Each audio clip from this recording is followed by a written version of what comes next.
Ju njohim me përmbledhjen javore të lajmeve. Kjo është Radio Shtat. NATO nuk ka plane për uljen e numrit të trupave në Kosovë. Admirali Giuseppe Cavo Dragone konfirmoi se misioni i NATO-s në Kosovë mbetet shumë i rëndësishëm për stabilitetin e gjithë rajonit.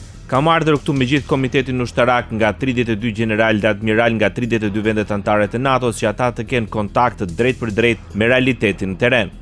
Tani ata i din gjërat për vendin tuaj, atë që ndodh këtu kjo sigurisht do të jetë shumë e dobishme kur ne të takojmë dhe marrim vendimet, deklaroi zyrtari i lartë i NATO-s. Duke folur për kapacitetet ushtarake, Dragone ka përmendur dhe angazhimin e shtuar të personelit në zona të caktuara operimi si dhe përforcimin e trupave gjatë incidentit në veri të vitit 2023. Ukraina paralajmëron shtimin e sulmeve ndaj Rusisë. Presidenti Volodymyr Zelensky deklaroi se sulmet brenda territorit të Rusisë në javat e fundit kanë synuar të shkatrojnë rafineritë e naftës, depot dhe portet dhe të paralizojnë burimin më të madh të financimit të Moskës për luftën e saj në Ukrainë, ndërsa çmimet globale u rritën për shkak të luftës të Iranit. Shërbimi i sigurisë së Ukrainës kishte raportuar një sulm të suksesshëm thellë brenda Rusisë, duke i quajtur atë si një fazë të re në përdorimin e armëve ukrainase për të kufizuar potencialin e luftës së Rusisë. Presidenti rus Vladimir Putin e përshkroi sulmin si provë të sulmeve në rritje të Ukrainës ndaj objektivave civile. Peter Magyar synon të rivendos një fazë të re të vizitës së tij të parë në Bruksel pas fitores të zgjedhje, duke synuar hapjen e një kapitulli të ri në marrëdhëniet me Bashkimin Evropian pas viteve të tensionuara gjatë qeverisjes së Viktor Orban.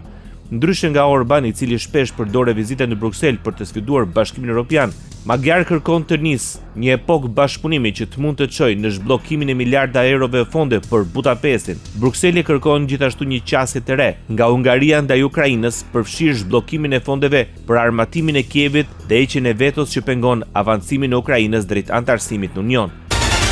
Bashkimi Evropian vendos të lehtësojë përkohësisht rregullat e rrepta për ndihmë shtetërore duke u dhënë mundësi vendeve anëtare të subvencionojnë më shumë energji për industrinë dhe të zbusin pasojat ekonomike të konfliktit në lindjen e mesme. Vendimi u njoftua në Bruksel kur nënkryetare e Komisionit Evropian, Teresa Ribera, deklaroi se rritja e fundit të çmimeve të energjisë kërkon një reagim të menjëhershëm. Sipas rregullave të reja të vlefshme deri në fund të vitit, qeveritë mund të mbështesin më bujarisht industritë me konsum të lartë të energjisë si çeliku dhe kimikatet. Ato mund të kompensojnë deri në 70% të kostove shtesë për karburant dhe plera. Krahas saj, thjeshtojnë procedurat për ndihmë deri në 50.000 euro. Bashkimi Evropian vlerëson se në vetëm 60 ditë konflikti në lindjen e mesme shpenzimet e Unionit për importet e lëndëve djegëse janë rritur me mbi 27 milion euro. Presidenti i Komisionit Evropian deklaroi se çdo ditë vendet po humbasin rreth 500 milion euro. Rruga që kemi përpara është e qartë, ne duhet të zvoglojmë varësinë tonë të tepërt nga lëndët djegëse fosile të importuara dhe të rrisim prodhimin vendas të energjisë së pastër dhe të përballueshme, apeloi Ursula von der Leyen në seancën plenare të Parlamentit Evropian. Presidenti amerikan Donald Trump paralajmëron se po shqyrton mundësinë e uljes së numrit të ushtarëve amerikan të stacionuar në Gjermani. Reagimi vjen pas një përplasje verbale me kancelarin gjerman Friedrich Merz lidhur me politikën ndaj Iranit. Vendimi do të merret shumë shpejt, shkroi Donald Trump në profilin e tij Truth Social. Në vitin 2024 në Gjermani ishin të dislokuar mbi 35.000 ushtarë amerikanë, ndërsa sipas mediave gjermane aktualisht numri i tyre arrin në rreth 50.000.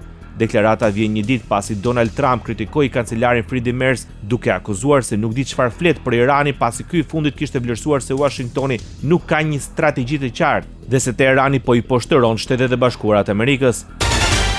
Armpushimi me Iranin duke se ka qenë kryefjala një bisede rreth 60 minuta mes presidentit rus Vladimir Putin dhe presidentit të Shteteve të Bashkuara të Amerikës Donald Trump.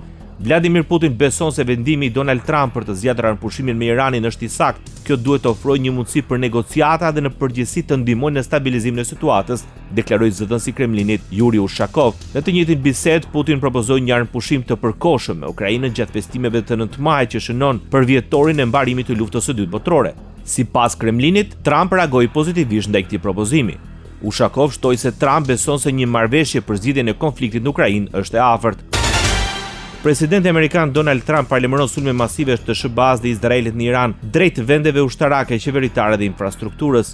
Përmes rrjeteve sociale Trump shkruan se Teherani kërkon të heqë blokadën e SBA-s në ngushticën e Hormuzit sa më shpejt që të jetë mundur, ndërsa përpiqen të zgjidhin situatën e tyre të udhëheqjes. Pas njoftimit për një armëpushim 2 javor, bisedimet fillestare SBA-Iran në Pakistan në fillim të këtij muaji dështuan arritjen e një marrëveshje paqe. Shtetet e Bashkuara të Amerikës së Shpejti do të fillojnë të lëshojnë pasaporta që përmbajnë imazhin e presidentit Donald Trump. Një zyrtar i Departamentit Amerikan të Shtetit tha se dokumenti do të jetë pasaporta standarde që do të dalë nga Agjencia e Pasaportave në Washington. Përdorimi i imazhit të Trumpit në pasaportat amerikane shihet si pjesë e një seri nismash për shënimin e 250 vjetorit të pavarësisë së SHBA-s. Sipas një modeli paraprak, fytyra e Trumpit dhe nënshkrimi i tij në ngjyrari do të shfaqen në pjesën e brendshme të kapakut të pasaportës. Vitin e kaluar emri i Trumpit është vendosur gjithashtu në institucione si Qendra Kennedy dhe Instituti Amerikan i Paqes. Ndoqët përmbledhjen javore të lajmeve. Kjo është Radio 7, zëri pozitiv i qytetit.